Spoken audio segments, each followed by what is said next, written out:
Bonjour à toutes et à tous et bienvenue dans cet épisode numéro 40 de 1643. Tout ça Si j'ai bien compté, ouais. Mille adieu. Des mal lambda. Bonjour Seb. Salut Laurent. T'es en forme, dis donc, aujourd'hui. Ouais, c'est la forme. Je viens de boire un café cul sec. Là, je te dis que je suis en canne. On va faire un podcast qui va durer au minimum 3h52. Ok, ça me va. C'est parti.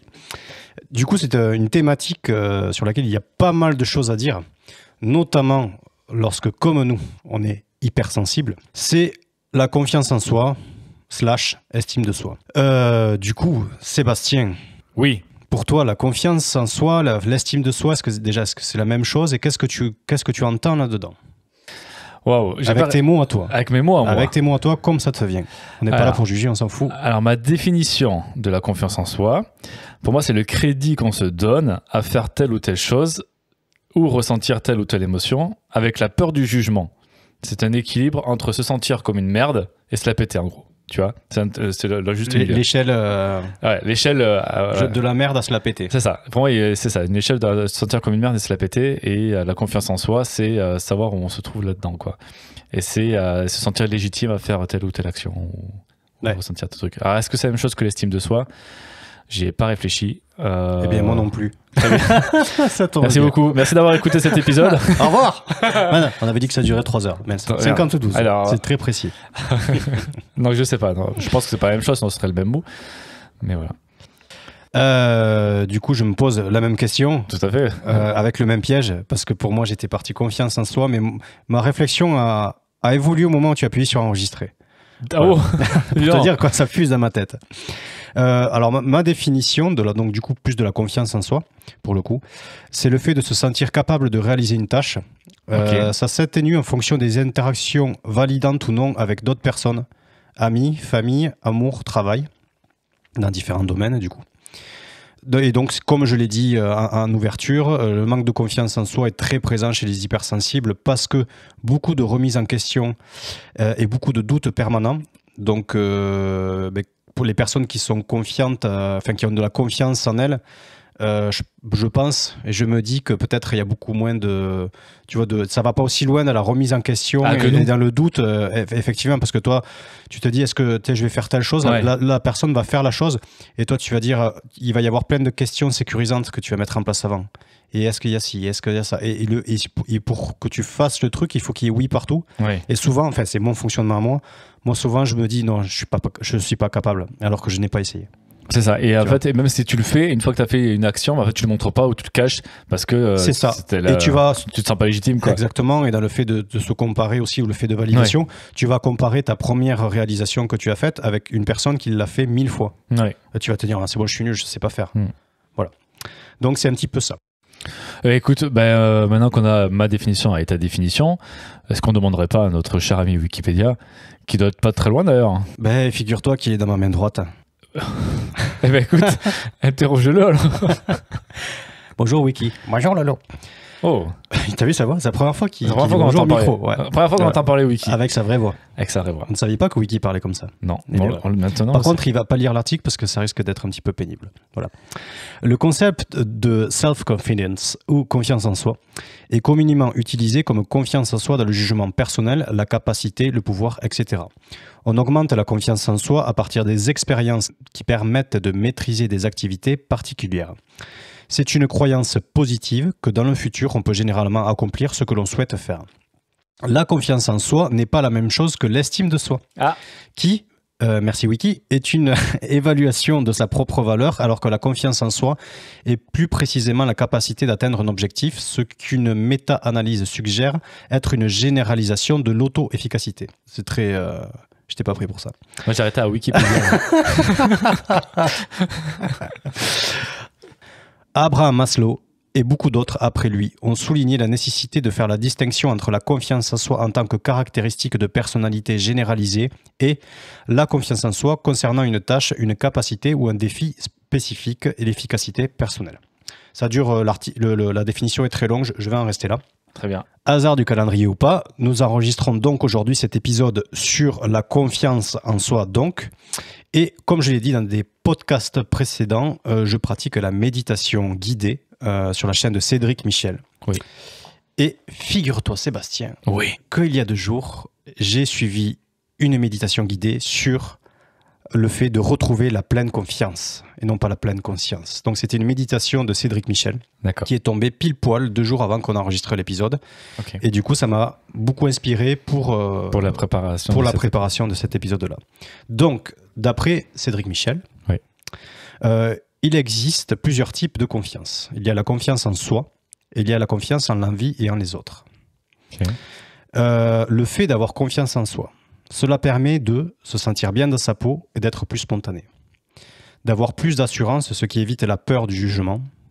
De renforcer le sentiment de sécurité. De moins se remettre en question.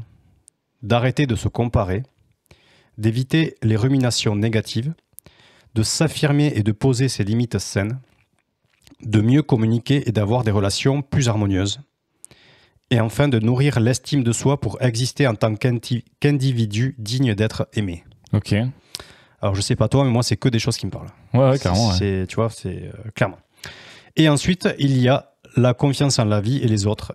Et une fois qu'on a cette confiance-là, qu'on arrive à l'acquérir, cela permet d'être plus résilient et résistant face à l'échec et les chocs et les frustrations. D'améliorer les relations, de voir que tout ce qui arrive est là pour une raison, de se projeter de manière positive dans son avenir personnel et professionnel et de diminuer les pensées anxiogènes liées à notre avenir.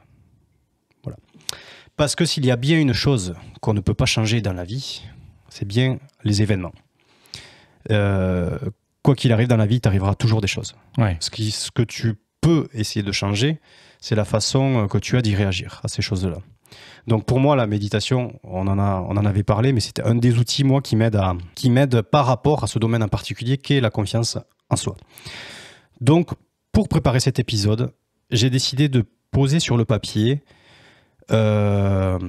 plusieurs domaines dans lesquels la confiance que j'avais en moi a été affectée. C'est-à-dire qu'à un moment donné, j'avais confiance en moi et je n'avais plus confiance en moi dans plusieurs domaines particuliers en fonction des événements et surtout, dans mon cas, de la comparaison avec les autres. Moi, c'est un truc qui m'a beaucoup affecté, la confiance que j'ai pu avoir en moi. C'est vrai que tu en parles souvent de te comparer avec d'autres personnes. Ouais. Okay. Moi, c'est un truc vraiment, ça a été le fil rouge de ma vie. Et ça a été générateur de blessures, à tous les niveaux. Donc moi, ça a toujours été la comparaison. Donc si tu me le permets... Ouais, je t'en prie. Je vais te conter mon histoire. Pardon. Excusez-moi. Je savais pas que Cazoul était... Alors, je sais pas si vous connaissez Armand Cazeneuve, dit Cazoul. On va l'appeler. Cazoul, t'es là? Bonjour tout le monde, ici Armand Cazeneuve, dit Cazoul. Mille adieux.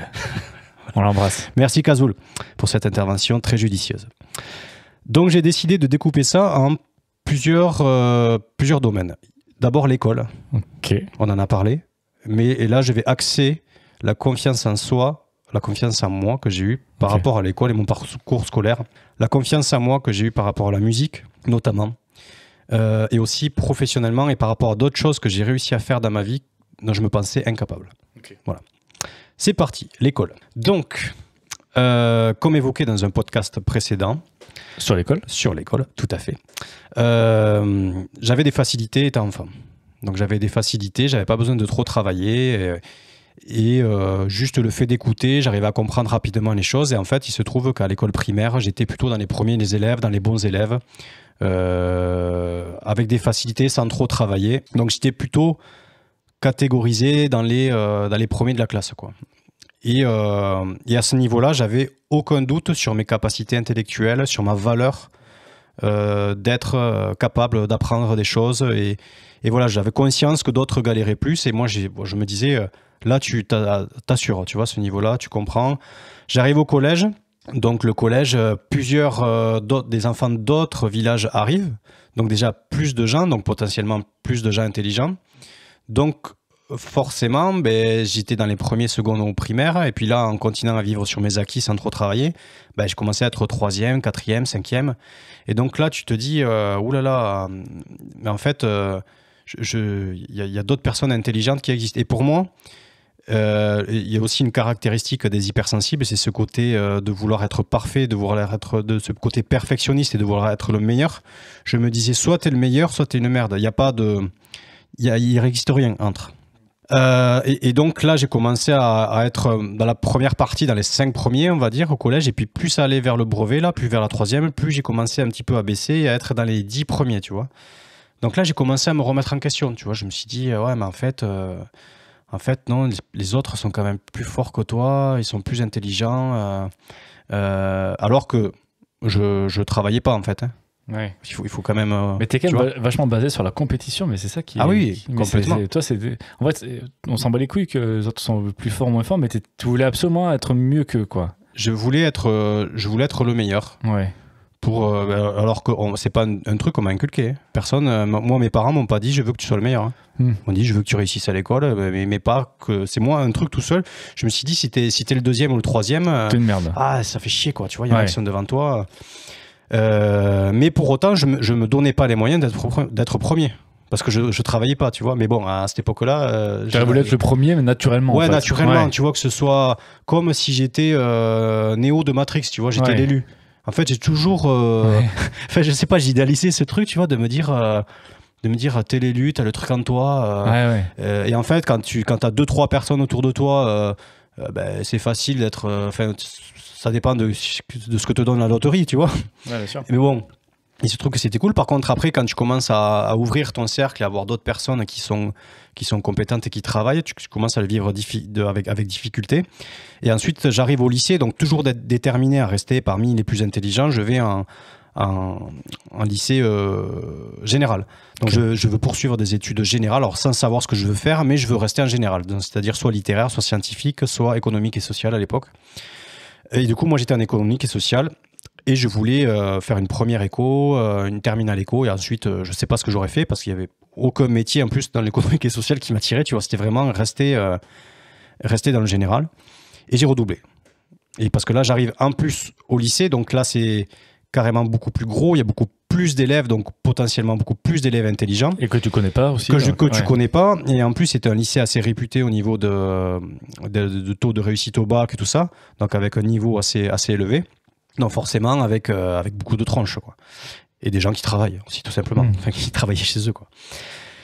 Et là, ça devient très compliqué et je deviens quasiment le dernier de la classe, quoi. Donc, c'est-à-dire qu'entre 2 écoles, je passe de premier à dernier et là, je le vis, mais avec un traumatisme. Mais tu bossais toujours pas ou tu t'étais mis un peu? Non, je bossais un peu, mais je me disais, de toute façon, ça sert. J'essayais un peu de travailler.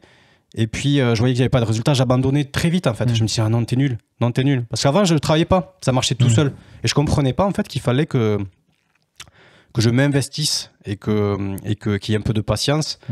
Et qu'il y ait aussi une envie de faire ce que j'avais envie de faire pour avoir les résultats derrière. Et je m'arrêtais à mon premier jet. Et c'est un truc que je fais encore aujourd'hui. Quand je vais commencer un truc, je m'arrête à mon premier jet et je me compare à quelqu'un qui l'a fait des milliers de fois. Et je me dis, non, mais laisse tomber, ça, tu sais pas faire, quoi, tu vois. Et donc, dès le lycée, dès l'école, c'était vraiment ça. Et donc, ensuite, on me fait pas passer en première éco parce que je suis nul, donc je redouble. Je redouble et ma deuxième seconde, la même. C'est-à-dire que je suis toujours nul, je travaille pas, j'augmente ma moyenne, tu vois, j'ai à peine la moyenne ou peut-être même pas, je pense que j'ai en dessous de 10. Et là, ils me disent, écoutez-moi, mon cher Laurent, soit vous allez en première techno. Ils avaient les options techniques dans ce lycée, donc au moins je restais dans le même lycée, j'avais pas envie d'aller dans un autre, ou tu te casses.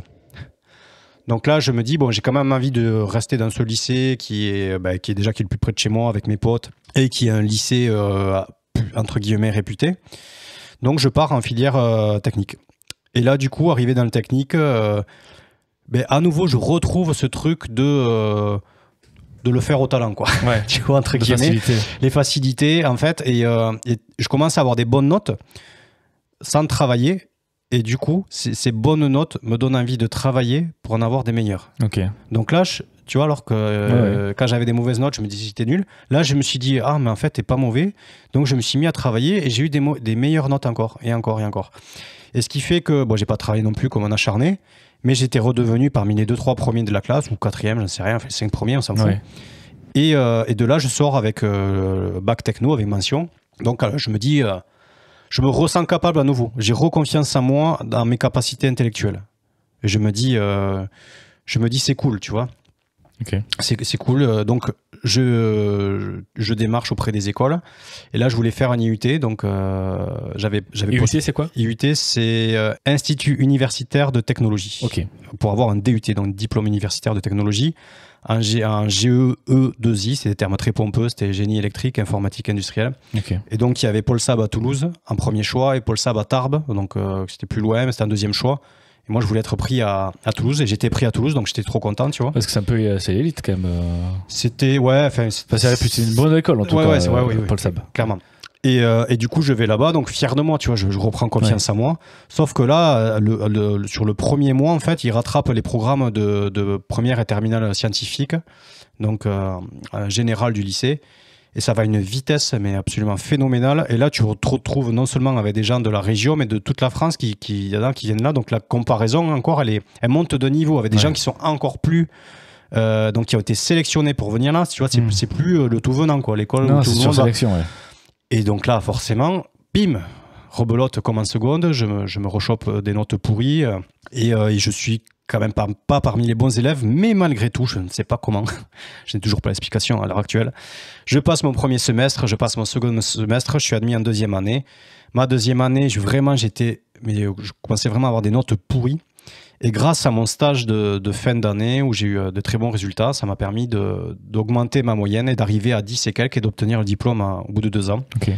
Et donc là, je me suis dit, allez, stop, j'arrête, il faut que je parte bosser parce que l'école, c'est pas fait pour moi, tu vois, je n'arriverai pas à aller au-delà, j'ai tout donné, je peux pas faire mieux que ça, quoi. Okay. Donc du coup, la confiance en moi était atténuée dans ce domaine en particulier par la comparaison.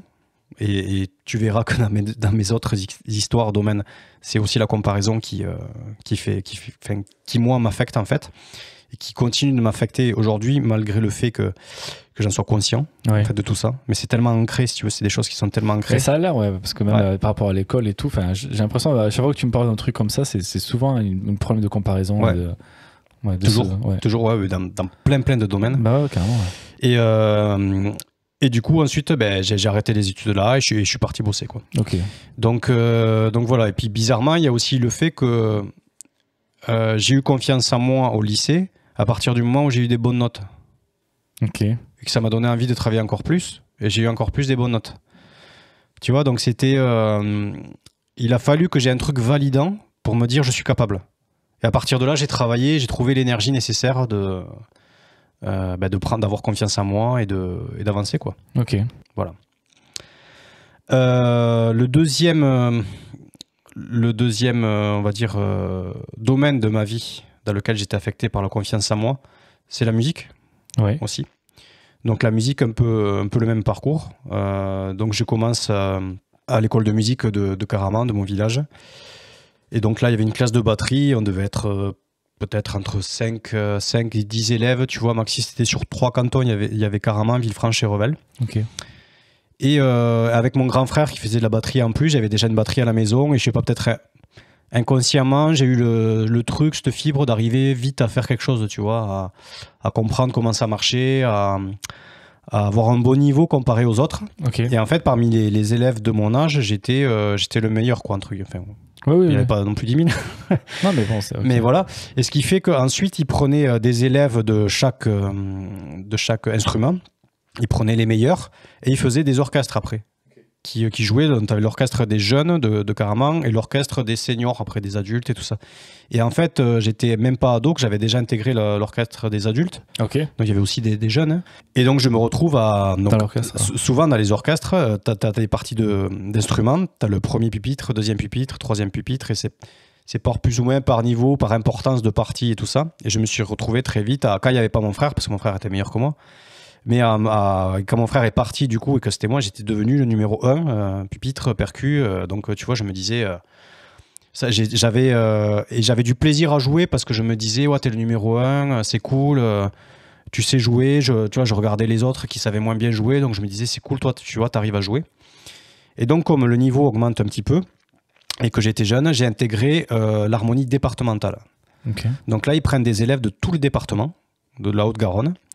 Et je suis sélectionné pour être un des percus de cet orchestre-là, de 40 ou 50 musiciens.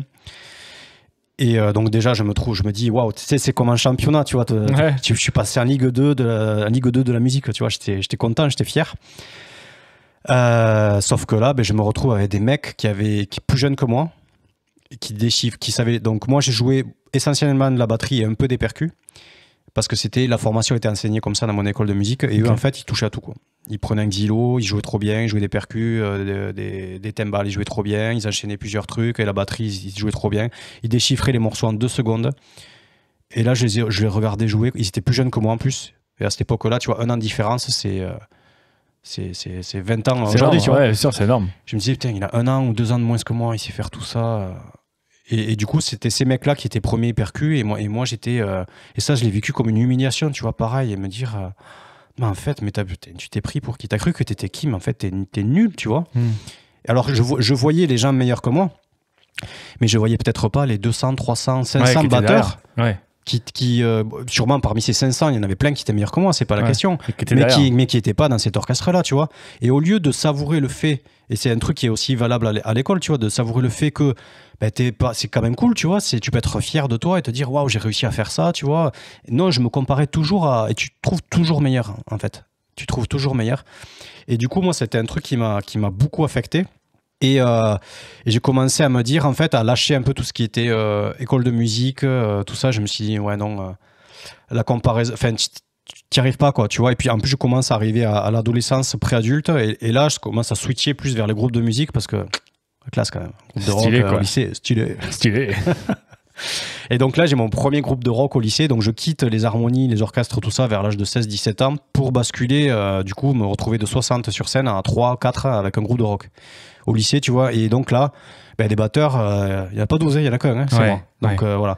Et donc je me dis, waouh. T'as pas de compétition là. Ouais, t'as pas de compétition parce que t'as pas de concurrent. Ouais, t'as pas de concurrent, quoi. Et donc là, vu qu'il n'y a plus de compétition et de trucs, bim, je reprends du plaisir. Et donc je reprends du plaisir, donc je reprends confiance en moi.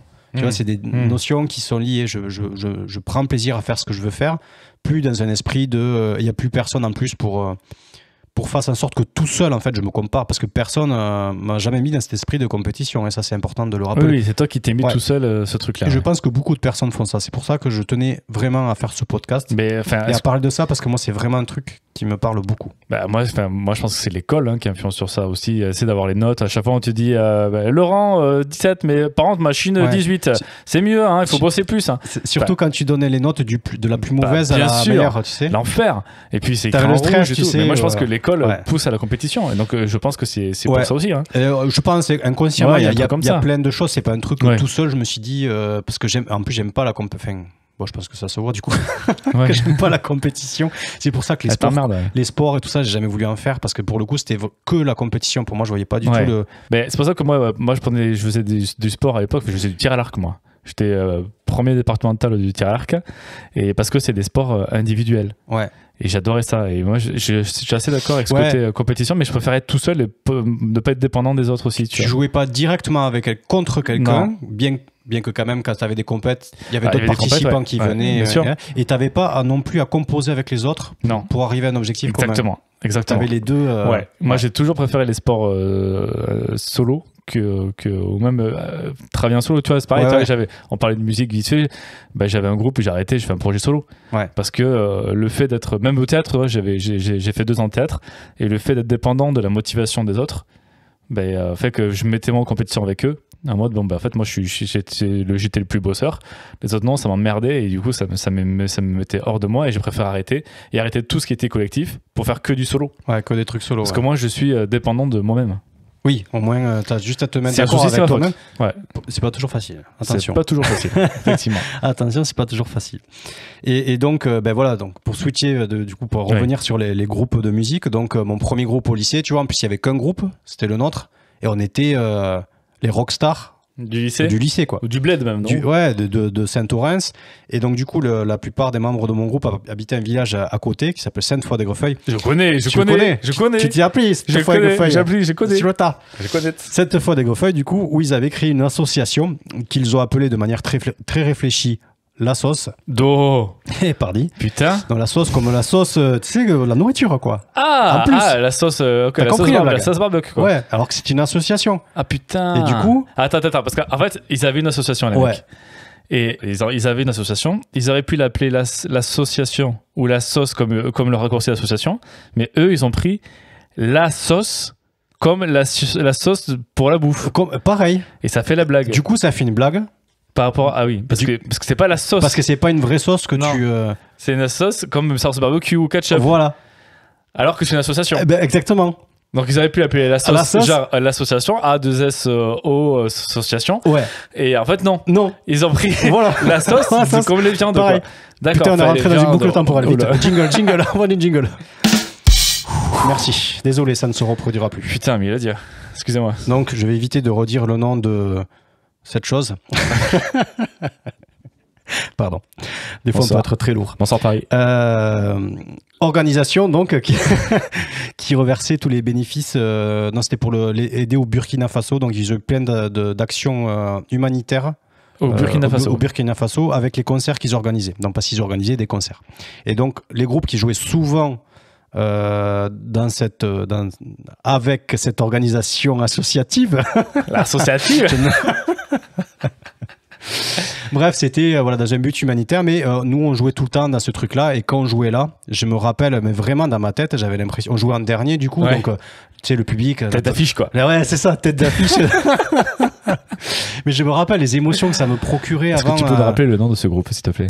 Ce groupe s'appelait Burp, pour imiter le bruit du ro. Ah. Voilà. Mais à l'époque, c'était très... stylé. Burp, B-E-U-R-P.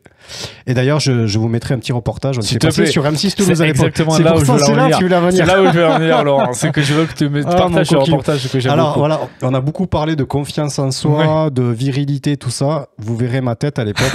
Elle parle d'elle-même. Et tu fais le méchant. Je fais le méchant. Parce que ça se voit que je suis très méchant. Ouais, il est très méchant, Laurent. Je dégage vraiment un truc très méchant, surtout à cette époque-là. Enfin bon, n'en disons pas plus. Abonnez-vous. J'ai les images en tête maintenant, c'est impossible. Donc bref, c'était vraiment, et je me disais, waouh, ça y est arrivé, tu vois, ça tu sais le faire. J'ai validé le fait que je savais jouer de la batterie et que je pouvais du coup légitimement prendre du plaisir à faire ce truc-là. Et ensuite, j'ai changé de groupe, j'ai eu un autre, ce groupe s'est arrêté, et j'ai pris la relève de mon frère, en plus de mon grand frère qui était mon idole dans son groupe, parce que lui il était parti dans un autre groupe. Et du coup là je me dis là du coup t'étais en Ligue 1, t'es passé en Ligue des Champions, tu vois, t'es dans un groupe avec des adultes, les autres étaient adultes aussi mais on avait tous 18 balais. Là je me retrouve à 21 ans dans un groupe de musique avec des mecs qui en avaient 35-36, ils me prennent moi à la batterie, alors que moi ce groupe c'était mon groupe, j'étais fan d'eux parce que c'était mon frère à la batterie, tu vois. Donc là je me dis tu donnes beaucoup ton frère hein. Ah ouais, grave. Ouais, et du coup ils me remettent les baguettes, quoi. C'est toi qui prends la relève, tu vois. Et là je me dis waouh, je suis l'héritier du trône de. Enfin tu vois, j'étais vraiment trop content. Et c'est parti de la New Generation, quoi. Ouais, c'est ça. On vous mettra un extrait de ce titre, Generation. Il y a trop de références. C'est clair. Et bref. Et du coup, on fait pas mal de dates avec ce groupe-là. On joue au Bikini, on joue à Havana Café à l'époque, quand ça existait encore à Toulouse. Tu vois, on joue dans des endroits qui sont cool et tout. Et vu que le compositeur de ce groupe était parti, on jouait les mêmes morceaux, tu vois, encore et encore. Et je jouais, j'avais une petite guitare chez moi, je m'étais acheté une guitare, je jouais un peu de guitare, tu vois, j'avais appris comme ça sur le tas. Et puis je me suis dit, ça me fait chier qu'on joue tout le temps les mêmes morceaux, j'ai envie qu'on... Faire des nouveaux, ouais. Faire des nouveaux. Donc j'ai commencé à composer des morceaux, et je me suis...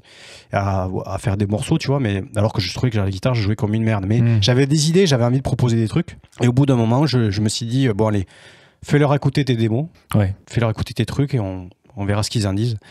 Et donc pour moi en plus, et en plus, ce qu'il faut, et surtout que dans le groupe, tu avais deux guitaristes qui étaient vendeurs de guitare et des putains de bêtes de guitaristes, quoi. Ouais, c'est ça. C'est bisous à Pascal et Arnaud qui sont très bons. Et donc là, je me dis, tu sais, la sueur au front, je mets mon CD et tout, je me dis, ouais, je vais faire écouter mon truc pourri de guitare à Pascal et Arnaud. Il faut oser, ouais. Et là, ils écoutent le truc, et je vois Pascal qui bouge la tête, Franck pareil, c'est le chanteur qui bouge la tête. Et ouais, c'est trop bien ce truc, c'est trop bien. Et du coup, ils valident le truc. Ouais. Donc du coup, ils ont des idées. Donc ils le réarrangent quand même en faisant leurs propositions et des trucs cool. Ouais. Et là, bim, j'amène 2 morceaux.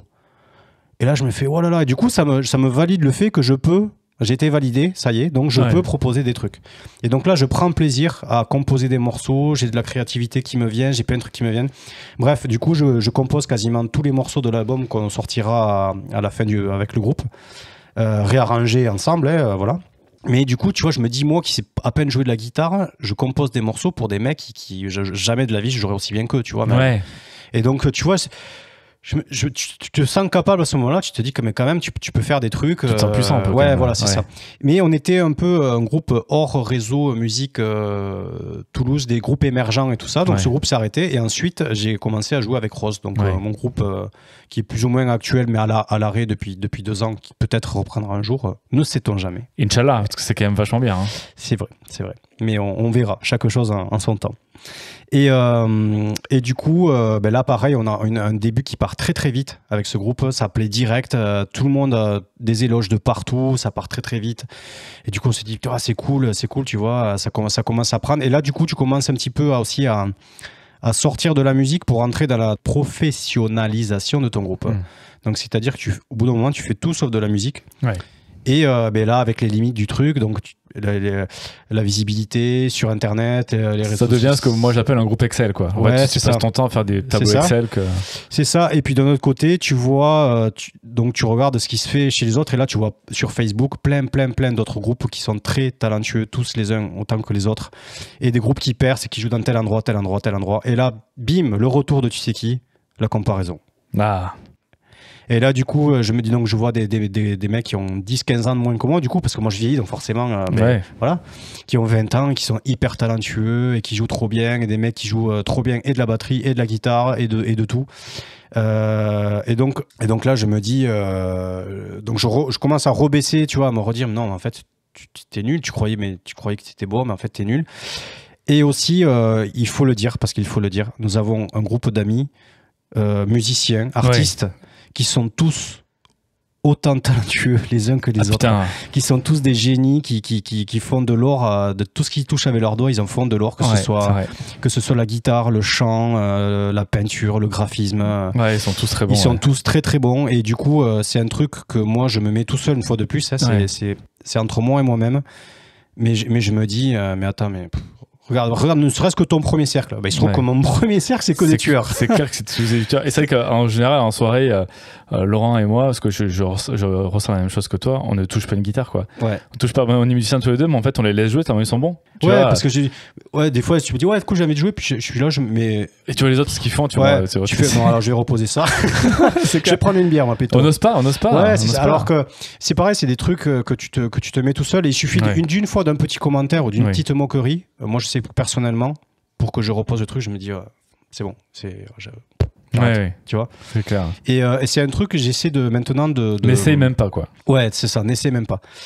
Et dans tout ce que je fais, dans tout ce que j'entreprends aujourd'hui, c'est un truc que je me suis dit, suite à tous ces exemples-là, je me dis, fais les choses parce que tu as envie de les faire, parce que ça te fait du bien de les faire. Ouais. Ne cherche pas à faire quelque chose dans le but d'être validé, d'être liké, d'être aimé, d'être approuvé, d'être tout ce que tu veux. Donc du coup, je m'autorise beaucoup plus de choses aujourd'hui que je ne faisais pas avant, notamment ce que je fais des fois sur déjà dans la vraie vie, avant de parler des réseaux sociaux. C'est un truc que je réussis à faire depuis pas très longtemps. Je prends ma guitare, je vais me poser dans un parc à côté, donc je sors de chez moi. Ok. Je sors de chez moi. Et tu joues dans un parc? Je joue dans un parc, je joue de la guitare et je chante. Alors je trouve que je suis nul à la guitare et j'aime pas ma voix. Mais je me dis, j'ai envie de... Comme maintenant j'ai conscience aussi que c'est pas après un essai que je vais être Mathieu Bellamy, tu vois, que ce soit la guitare au chant. Il faut pratiquer, mais pour pratiquer, il faut avoir envie de pratiquer, il faut que ça nous fasse plaisir. Donc je me dis, vas-y fuck, j'ai pas envie de jouer de la guitare tout seul comme un con chez moi. Je vais sortir et ça m'est arrivé. Du coup, c'est un truc que moi je fais pas là maintenant, parce que je le fais pas là parce que il fait froid, il fait nuit, c'est l'hiver, tout simplement. Mais c'est un truc cet été que j'ai beaucoup aimé faire. Du coup, ça m'aère l'esprit. Et je prends la guitare, je joue, et en fait, faut oser le faire quand même, ça. Ouais, parce que tu mets sur Instagram aussi. Hein. Et après, du coup, je mets aussi sur Instagram. Ouais.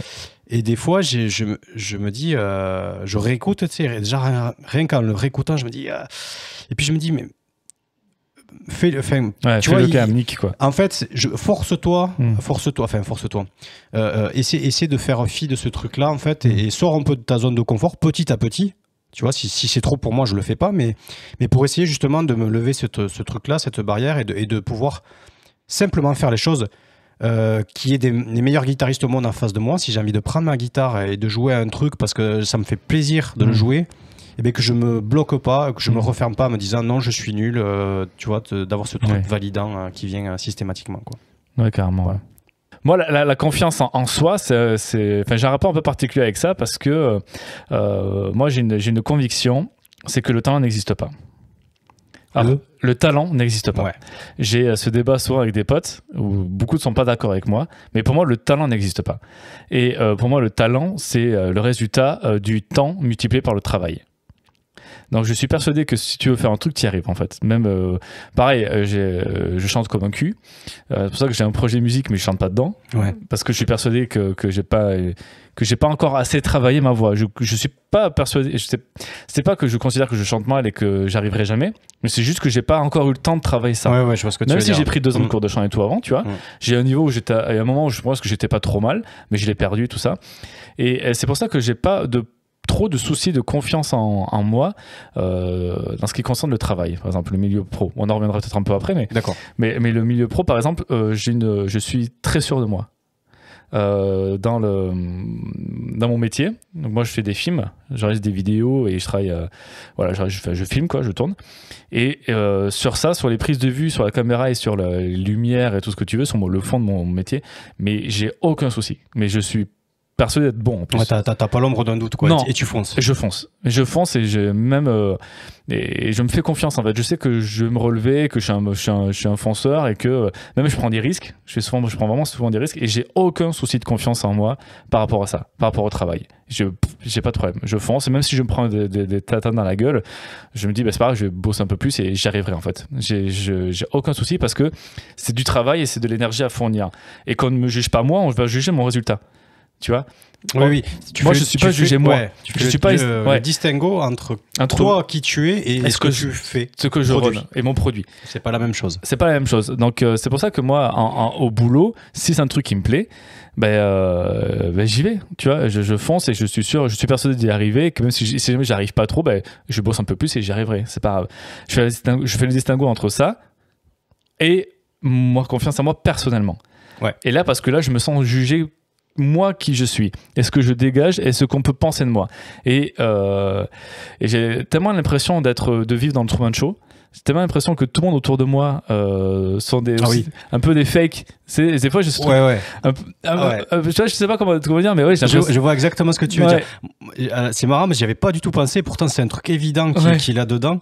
C'est que j'ai l'impression que tout le monde me regarde et m'observe. Exactement. Je sors dans la rue, je vais faire quelque chose. J'ai l'impression que, comme tu dis, c'est le Truman Show. Il y a des comédiens qui sont là pour toi, qui me regardent et tout ça. Donc t'as l'impression d'être jugé par tout le monde, donc de devoir être validé en plus par tous ces gens-là que tu croises dans la rue, que tu ne connais pas. Et c'est dingue. Et ça, je crois aussi, je pense que c'est une caractéristique d'hypersensible. Peut-être, je sais pas, certainement, mais en tout cas, moi, je suis persuadé d'être jugé pour qui je suis tout le temps et de devoir être au top tout le temps. Et que si t'es pas une top, t'es une merde et que tu dois dégager, quoi. Et donc je me bats beaucoup, mais après, même dans mes relations amicales, tu vois, j'ai l'impression d'être jugé tout le temps et je suis persuadé de parler trop de moi. Tu vois, je monte des trucs. Et on a fait un jeu il y a pas longtemps, il y a 1 ou 2 ans avec les potes, même avec toi, où on devait tous imiter notre propre défaut. Tu te rappelles de ça? Ouais. Et on devait tous. Et moi, et quand je me suis imité mon propre défaut, je me suis dit, et moi, et moi, et moi, je suis meilleur, et moi.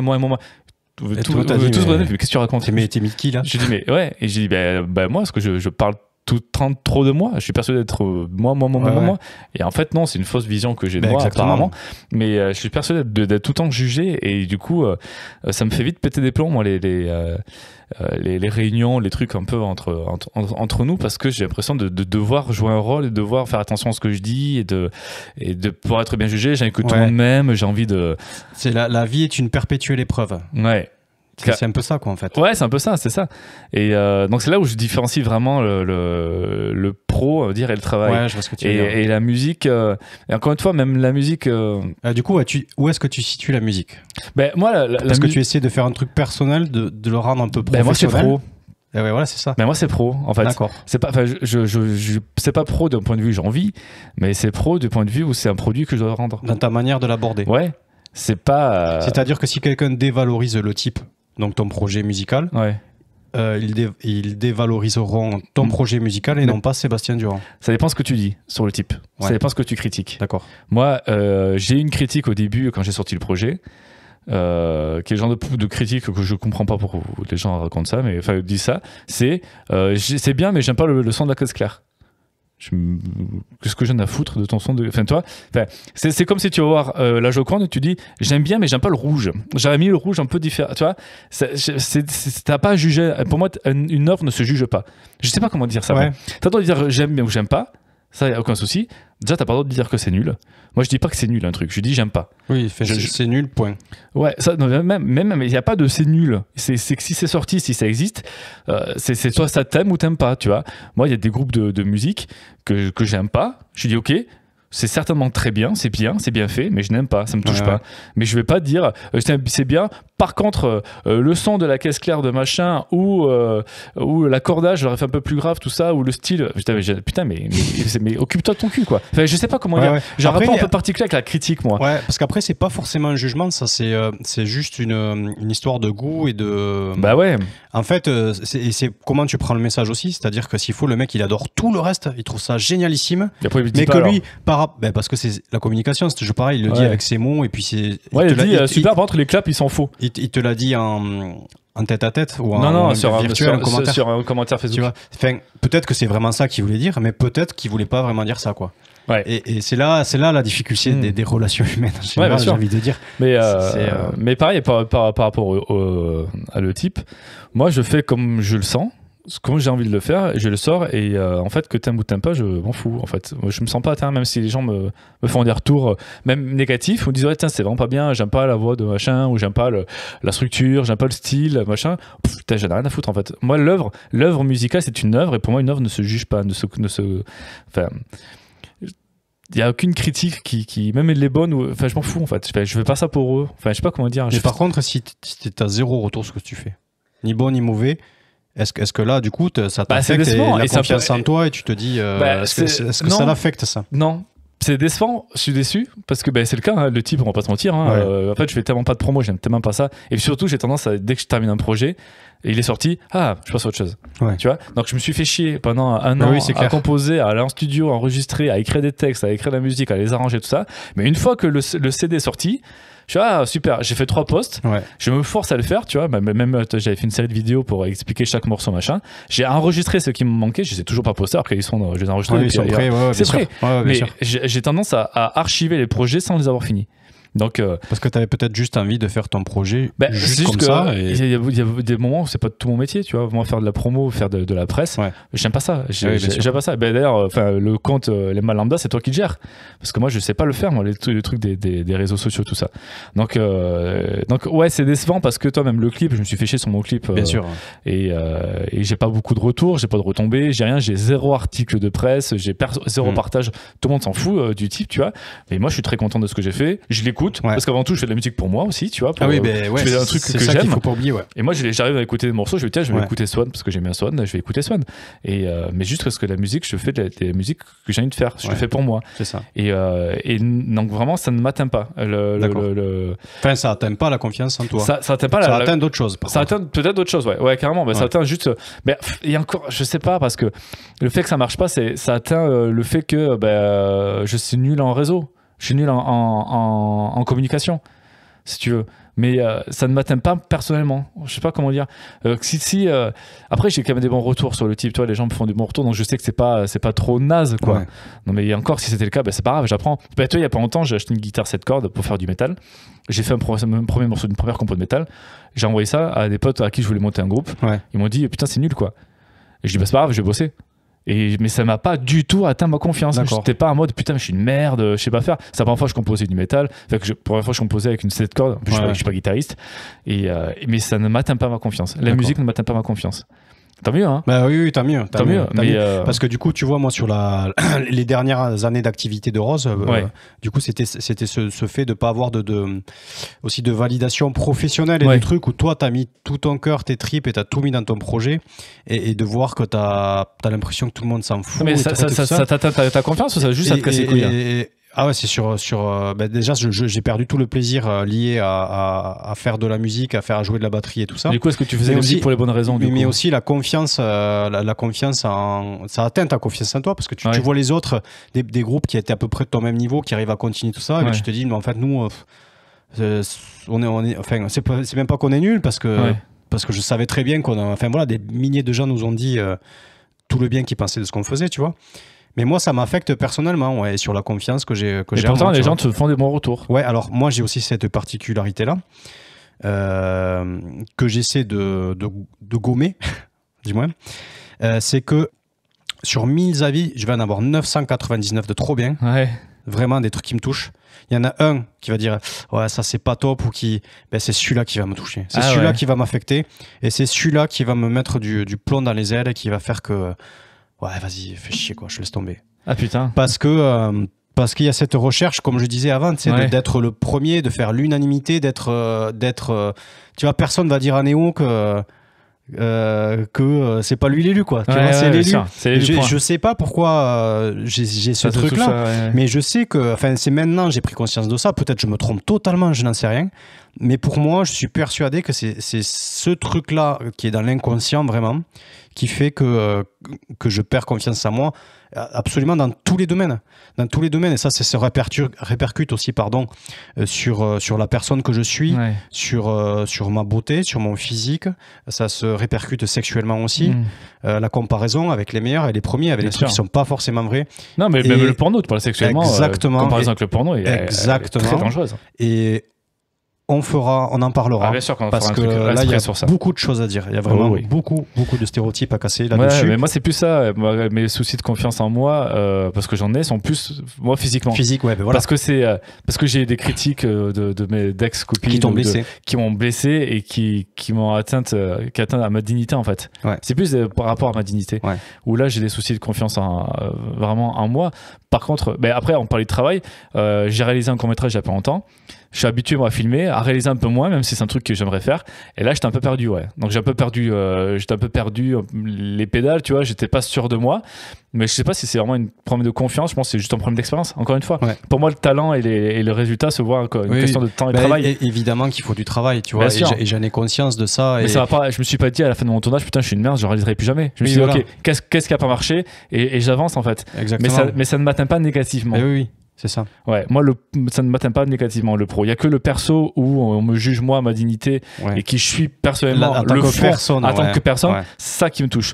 Mais tout le reste, j'en ai rien à foutre. Et pour terminer sur la musique, j'en ai rien à foutre. Moi, des critiques sur le type, si on me dit c'est pas bien, c'est nul, ça marche pas, ou je sais pas, je m'en fous. Mais vraiment. Et même les trucs positifs, je suis tant mieux. C'est cool, tant mieux. Mais j'arrive pas à ce que ça me touche et à mettre de l'importance aux critiques qu'on me donne. J'aime les lire, c'est cool. J'aime autant lire les positives que les négatives, mais ça changera rien à ma façon de faire, quoi. Donc tu le fais surtout pour toi? Je fais seulement pour moi, même presque. Ok. Tu vois, donc c'est pour ça qu'au final, quand t'as sorti ton projet, j'en ai plus rien à foutre. Ouais. Parce que ça y est, t'avais fait ton truc. Moi, j'ai sorti le truc, je l'écoute, je suis content, et de temps en temps, je me l'écoute. Tu te dis, c'est cool, c'est moi qui fais ça. C'est je l'ai fait, t'as cette fierté-là de te dire. Ouais, carrément. Ça, mon show est bien. Et en plus, tu t'es challengé parce que t'as voulu sortir ton projet le jour de tes 30 ans. C'était ça. C'était le challenge que tu t'es fixé, que t'as réussi à faire. Ouais, donc j'avais eu l'idée en mai. Et donc j'ai mis, je sais pas, 6 mois à tout faire, quoi. À composer, écrire le texte, travailler avec Anaïs qui chante dessus, aller en studio, enregistrer les voix, tout refaire. En plus, j'avais jamais composé de pop et jamais composé tout court. C'est la première fois que je composais de la musique. Et je suis très content de trucs. Il faut pas avoir honte de dire des fois qu'on est fier de soi. Exactement, il faut se le dire. Justement. Moi, je suis très fier de mon projet. Il y a 2-3 arrangements qui pêchent un peu, mais c'est du chipotage. Moi, je suis très content. Mais effectivement, je le fais pour moi. C'est mon exutoire. C'est ça. C'est mon exutoire. Donc une fois que je l'ai sorti, j'étais content. Tu vois, moi les mains lambda, je le prends comme ça. Tu vois. Je me dis vraiment, je le fais parce que ça me fait tellement plaisir de faire ça. J'ai tellement envie de faire ce truc-là, de dire ce que j'ai sur le cœur et dans la tête depuis des années, qui a grandi avec ma construction et tout ça, que en fait, alors les retours, ça me touche énormément. Par contre, c'est un truc de malade. On a des retours qui sont juste, complètement fou, bien au-delà de tout ce qu'on aurait pu imaginer, mais c'est vraiment du coup quelque chose que je fais avec plaisir. Et même si on n'avait pas eu les retours qu'on a eu jusque là, et même si ça, c'est pas grave, parce que vraiment je retourne à ce truc de faire les choses par plaisir. Mais moi c'est le côté où on est deux, et là moi ça me fait stresser. Enfin, pas que ça me fait stresser, mais du coup, j'ai peur de pas être à la hauteur par rapport à toi. Je me pose des questions aussi par rapport à tout ça. Et c'est compliqué aussi. C'est des discussions qu'on a souvent aussi. C'est des discussions qu'on a souvent. Par souvent, on s'appelle. Au lambda. Parce que toi, tu t'occupes pas mal de. Enfin, Laurent s'occupe de tout ce qui est des posts et des stories, tout ça. Moi, je suis incapable de faire tout ça. Et du coup, je me sens, merde, est-ce que je fais assez de choses? Tu vois. Ouais, toujours à culpabiliser. J'ai l'impression que je fais rien, mais moi, je te dis, mais t'es fou. Attends, c'est toi qui traite tous les podcasts après, qui fait les montages, qui coupe les moments où on fait. Parce que ça arrive quand même.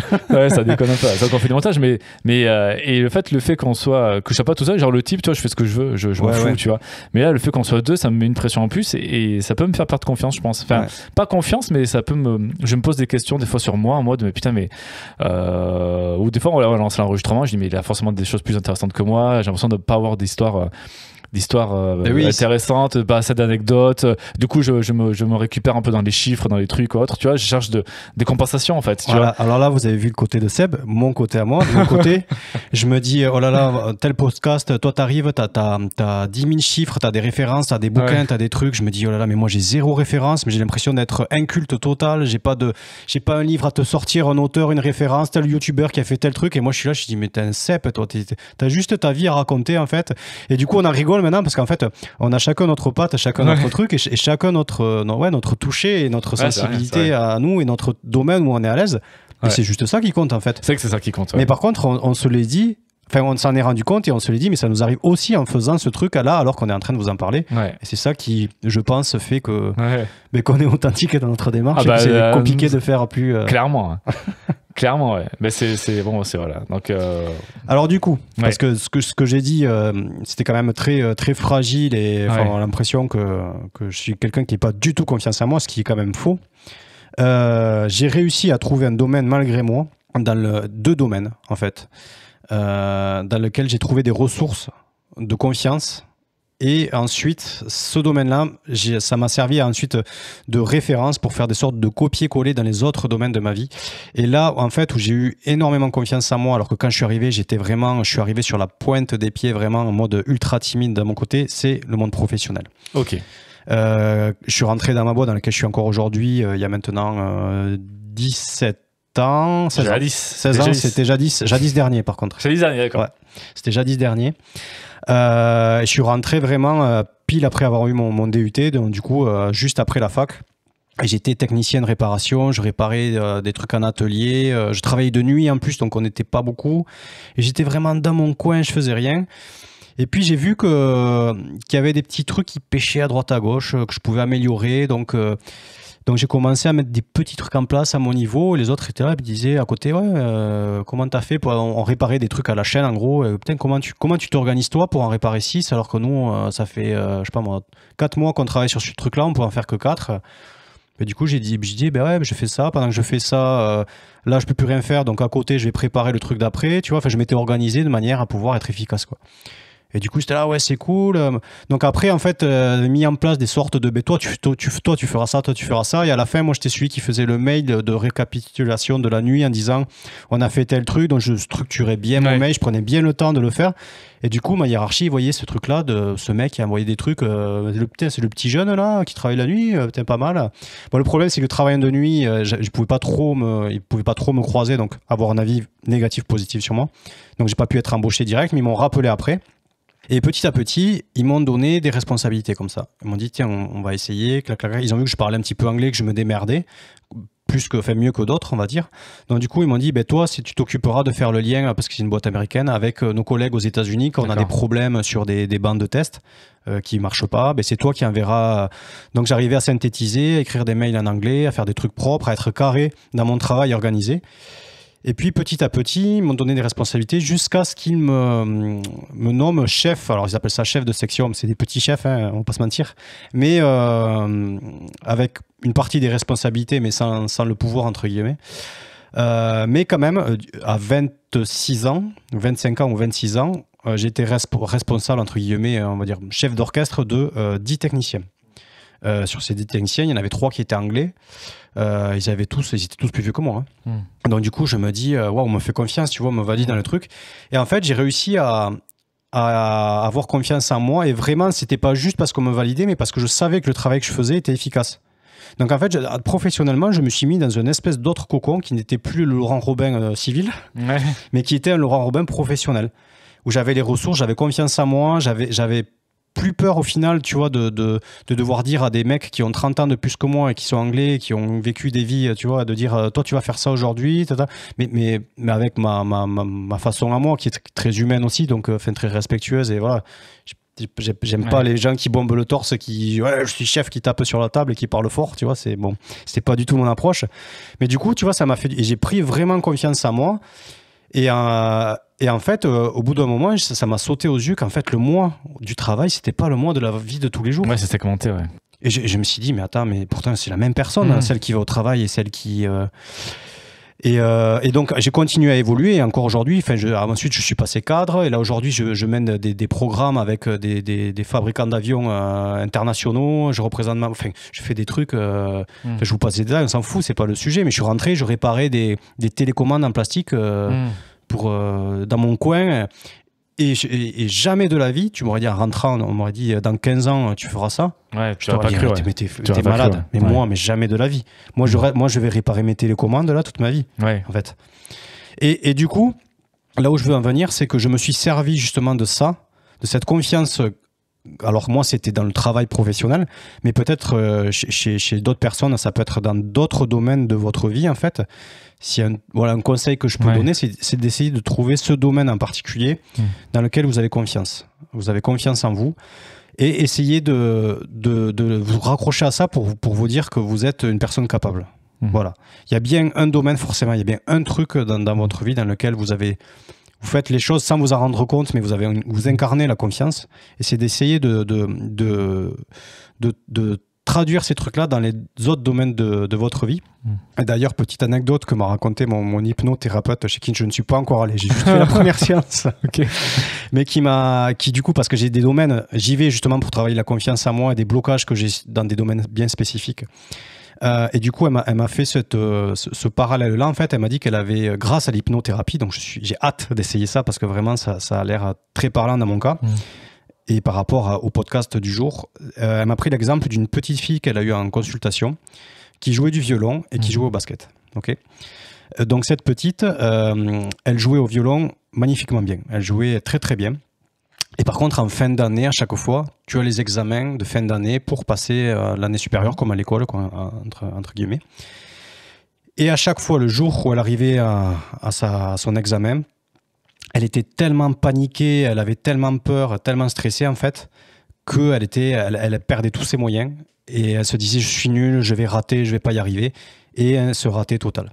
À côté de ça, elle jouait au basket.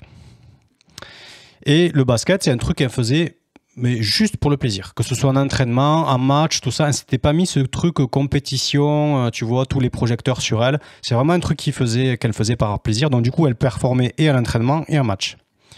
Parce qu'elle faisait juste elle se faisait kiffer quoi. Simplement parce que c'était cool de faire ça. Et du coup, une fois qu'elle a raconté tout ça, l'hypnothérapeute a compris qu'il y avait une base de confiance là-dedans. Et en fait, elle a fait un travail en fait, où elle a essayé dans l'inconscient, en fait, à partir du moment où elle va à son examen de musique, qu'elle ait cette sorte de sensation qu'elle entre sur son terrain de basket, tu vois.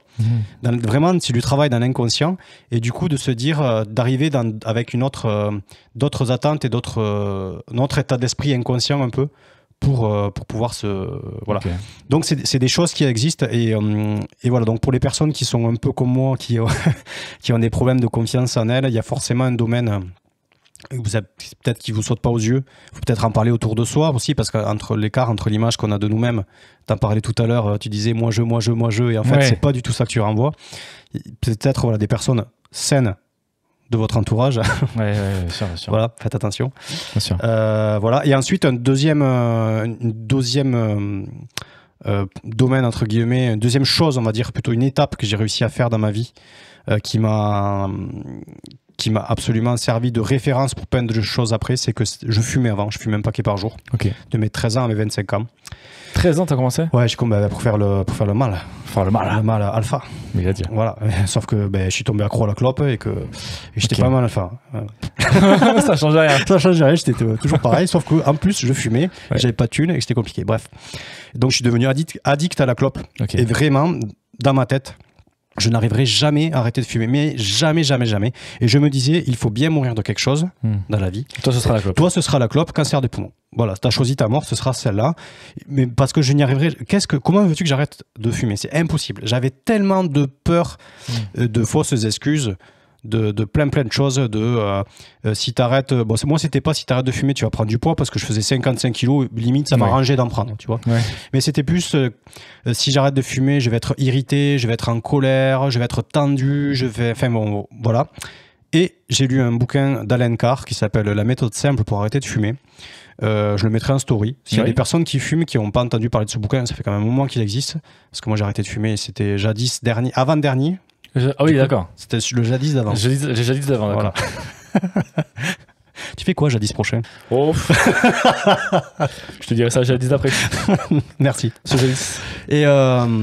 Et du coup, bref, moi, c'est grâce à ce livre, en fait, ça a réussi à me retourner le cerveau. Okay. En fait, à me le recabler comme il était câblé d'origine avant que j'y mette une clope dans la bouche. Ouais. Voilà, dans la gueule. Et donc, je me suis dit, en fait, si tu arrivais à arrêter de fumer alors que tu pensais que c'était vraiment le truc que tu n'arriverais jamais à faire de toute ta vie, tout est possible. C'est que tout est possible. Et vraiment, ça m'a ouvert les yeux. Et je pense que quelque part, j'ai commencé un petit peu mon éveil spirituel et le fait de commencer à comprendre, à chercher à savoir un peu qui j'étais à ce moment-là, pour mes 25 ans. Moi, ça a vraiment été, tu vois, c'est une référence dans ma vie, ce moment-là. Vraiment. Est-ce que tu as confiance aux autres? Aujourd'hui, plus qu'avant. Okay. Parce que, alors avant, j'avais pas confiance aux autres parce que je n'écoutais pas mon intuition. Donc j'accordais un peu naïvement ma confiance à tout le monde. Alors il y a des gens, mon intuition me disait que aïe aïe aïe, et ben forcément ma confiance était trahie. J'ai été blessé, donc à un bout d'un moment j'avais plus confiance aux autres parce que je l'accordais à tout le monde. Donc forcément si tu l'accordes à tout le monde, ben voilà, j'écoutais pas mon intuition. Aujourd'hui j'écoute beaucoup plus mon intuition et j'accorde ma confiance à des personnes que j'estime aptes à la recevoir, des personnes saines qui pour moi peuvent qui me paraissent saines du moins. Donc j'ai plus de facilité à faire confiance aux gens que j'ai choisis. Ok. Voilà. Il y a encore des personnes en qui j'ai pas confiance, mais du coup je ne leur donne pas ma confiance. Ouais, d'accord. Voilà. Et je dirais quand même que de manière quand même assez relative, mais beaucoup plus de jour en jour, confiance en l'avenir. Ah oui. Ouais. Même quand je suis down et tout ça, je te dis ça, on est le 29 décembre 2021. Ouais. Et là, vraiment, je sais, depuis 2 semaines, là, c'est un truc qui revient quand même assez fréquemment. Mais je me dis vraiment que le meilleur est à venir et j'ai quand même beaucoup plus confiance à l'avenir parce que je sème ces petites graines un peu partout. Tu vois, okay. Je me rapproche, j'ai ce sentiment-là quand même de me rapprocher de plus en plus de qui je suis et d'aller vers qui je suis et d'attirer à moi ce que je suis aussi. Et même dans les moments durs, parce qu'une fois de plus, des échecs, des trahisons, des malheurs, il y en aura tout le temps. La vie est faite de ça en fait. C'est vrai. Et il faut composer avec, t'as pas le choix. Et comme je disais, la seule chose que tu peux contrôler, c'est pas les autres, c'est toi-même, et notamment les événements. Et ce que tu peux changer, c'est la façon que tu as de réagir à ces événements-là. Parce qu'on est responsable de nos propres événements aussi, de nos propres réactions, quoi. Exactement. Ta réaction, elle t'est propre, et tu peux. C'est Cédric Michel qui le dit très bien dans une de ses vidéos. C'est toi qui choisis de réagir d'une manière ou d'une autre. Alors ça paraît très simple, c'est très simple. Pas forcément. Si je te mets un événement bouleversant, un truc dramatique qui t'arrive, forcément qu'on va te dire ouais, t'es mignon, mais voilà, c'est un truc à prendre avec un peu de hauteur et de recul. Mais de manière générale, c'est quelque chose que j'essaie de faire et je vois vraiment que j'ai beaucoup moins peur de l'avenir qu'avant. Ok. En fait, voilà. Ok. Moi, les autres, j'ai pas confiance. Je galère en fait. Parce qu'il y a ce côté, effectivement, je pense que tout le monde pensait pareil que moi, tu vois. Donc, de l'autre côté, j'arrive quand même à faire un peu confiance, mais j'ai tellement été déçu, en fait. Parce que l'origine de ta déception, c'était de penser que les autres étaient comme toi. Ouais, c'est ça. Et que du coup, le fait qu'ils se comportent de manière étrangère à ton fonctionnement, tu dis, ils l'ont fait volontairement parce que vu qu'ils ont le même schéma de pensée que moi, c'est ça. Ouais, c'est ça. Et même par exemple, dans le pro, j'ai du mal à faire confiance, mais pas dans ce genre-là. C'est juste que j'ai l'impression de pouvoir mieux faire qu'eux. Et donc du coup, je ne lâche pas. Tu ne délègues pas. Ah ouais. Et pour moi, et je surveille toujours ce que fait l'autre. Et même dans les scènes quotidiennes, tu vois, je fais toujours attention à ce que fait l'autre, dire mais putain, mais parce que moi je sais le faire, donc je sais que je peux le faire mieux. Ouais. C'est horrible. J'agis comme un connard des fois à ce niveau-là. Et du coup, il y a des tâches que je lègue pas, parce que je dis mais en fait moi je le fais mieux, donc je vais le faire, même si au prix de ma santé mentale et de ma surcharge mentale.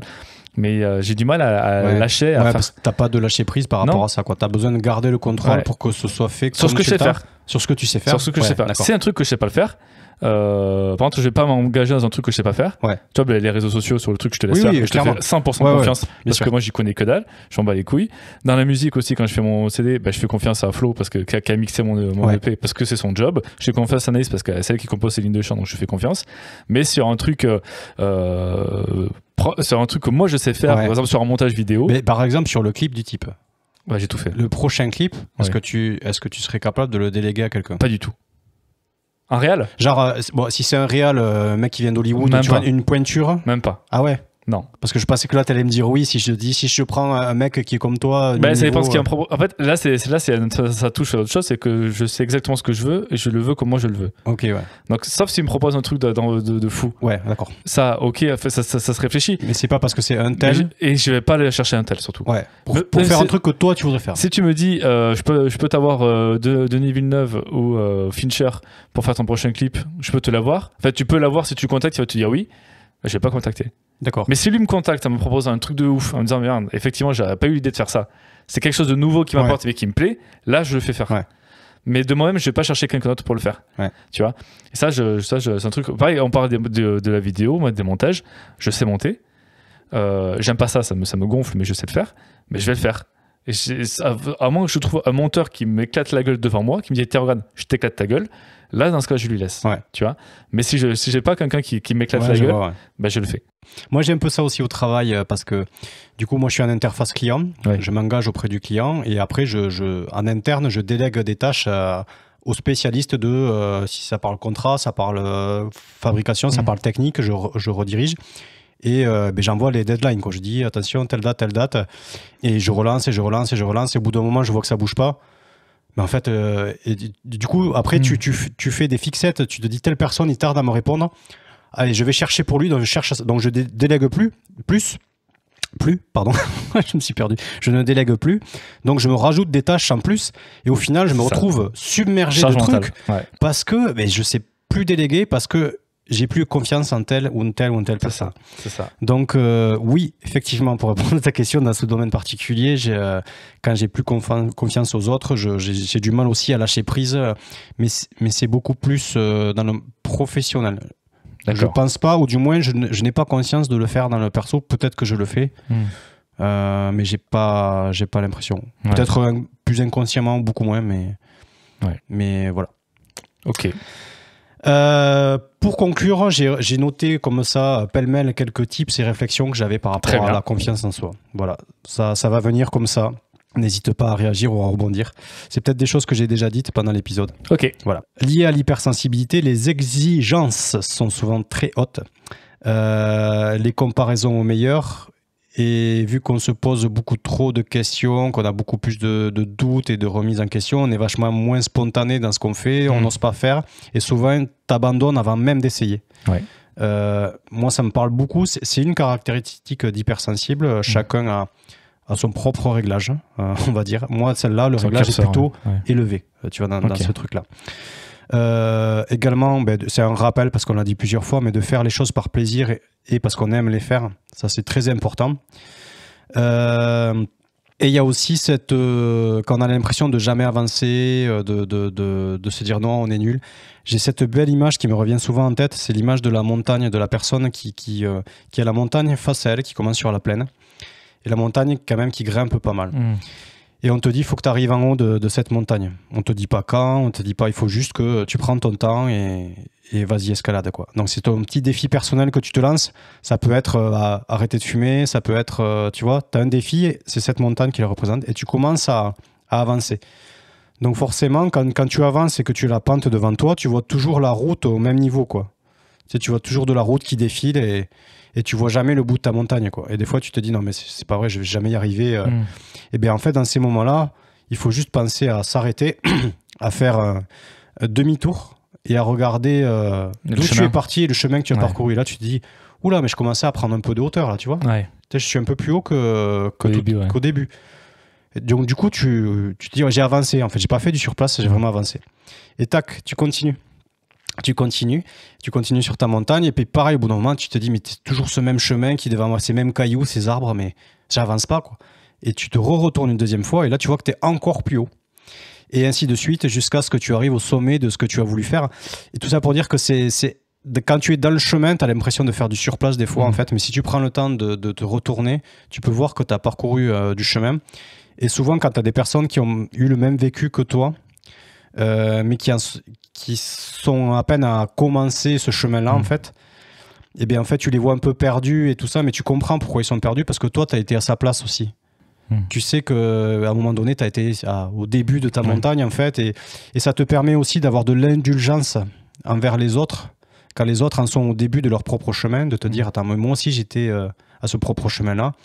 Et tu as aussi l'espoir que tu puisses être le mec qui est encore un peu plus loin devant et avoir un peu plus d'éveil, être un peu plus avancé sur tel ou tel domaine. Parce qu'on a parcouru le chemin et qu'on a tenu la distance. Ça faisait un moment que tu avais envie de le dire, ton petit sourire en coin depuis tout à l'heure. J'étais là. Soit il a une anecdote pour rebondir direct, soit il a une grosse connerie. Bon, option numéro 2. Autant pour moi. Voilà, il le fallait. Merci beaucoup. Non, mais en vrai, je blague, mais c'est très vrai ce que tu dis. Et c'est vrai qu'on pense pas assez. Enfin, moi, je pense pas assez à regarder derrière moi le chemin parcouru. Et les petits succès. Les petits succès, tu vois, les trucs que tu pensais que tu n'arriverais pas à faire. En fait, tu es là juste à fixer ton but et tu te dis, putain, je l'ai pas atteint. Mais tu fais pas attention à tout le chemin que tu as fait. Ouais, c'est ça. C'est très juste. De prendre le temps de voir que tu as pris un petit peu de hauteur et que tu te dis, ah non, en fait, j'ai avancé, quoi, tu vois. Moi j'adore cette image. Et ensuite, il y a une erreur que moi j'ai souvent faite et que je pense qui impacte encore plus la confiance en soi, c'est de ne pas attendre des autres qui nous donnent confiance en nous par leur validation, car la voie et l'avis le plus important, c'est le nôtre.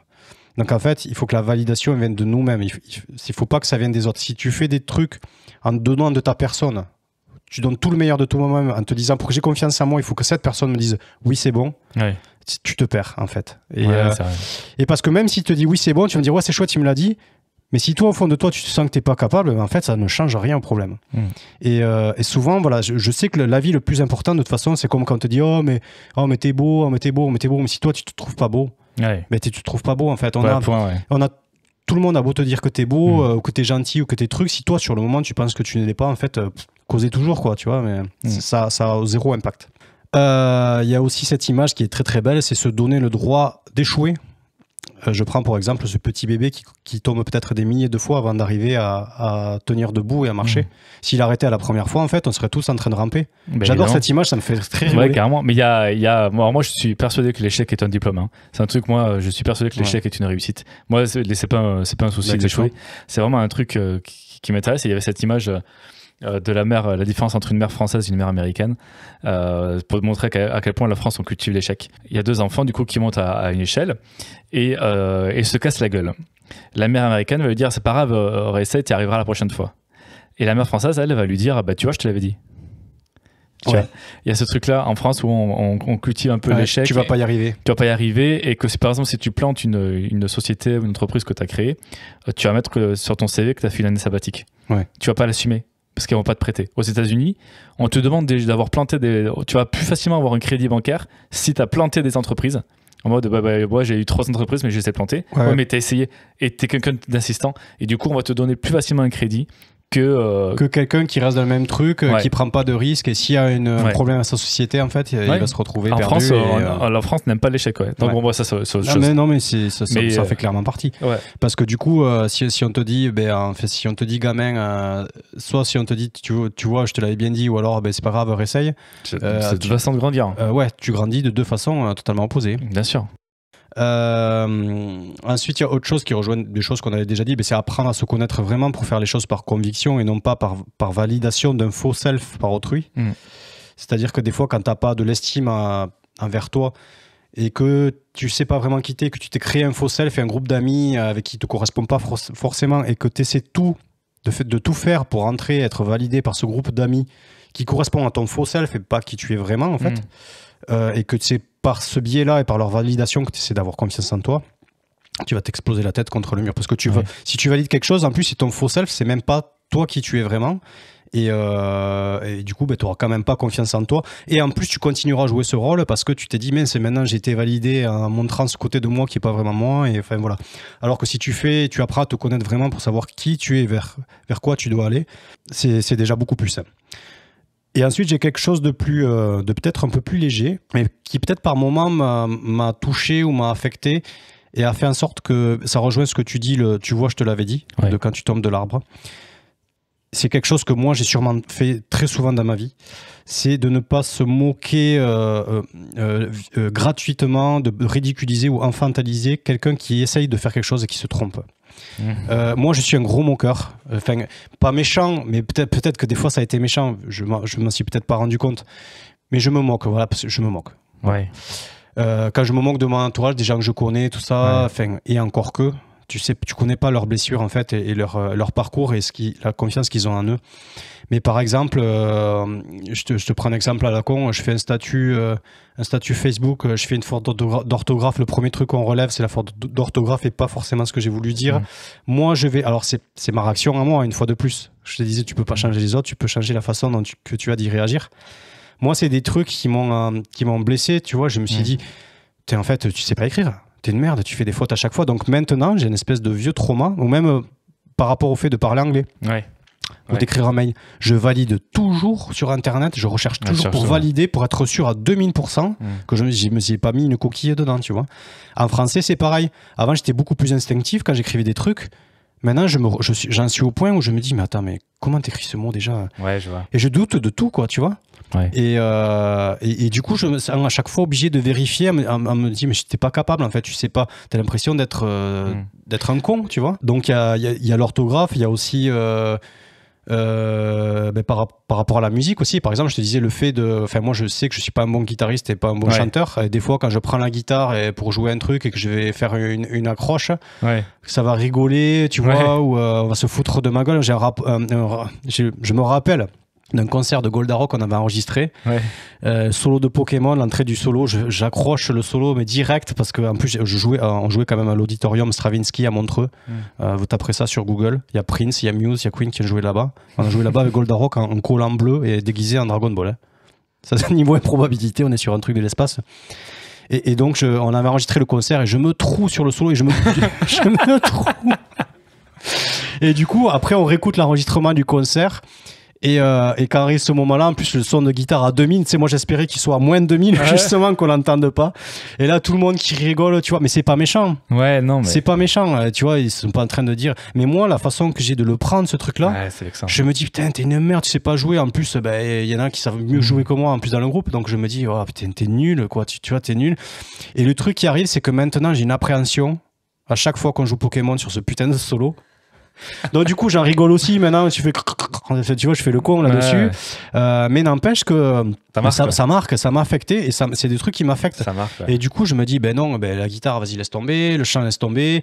Et tu vois quand tu essaies des trucs un peu des fois naïvement pour t'amuser, en fait pour moi il y a toujours cet enfant, tu vois, qui essaye un truc et qui tombe de l'arbre, quoi. Tu te dis mais vas-y, mais comme ça peut arriver à plein de personnes, quoi.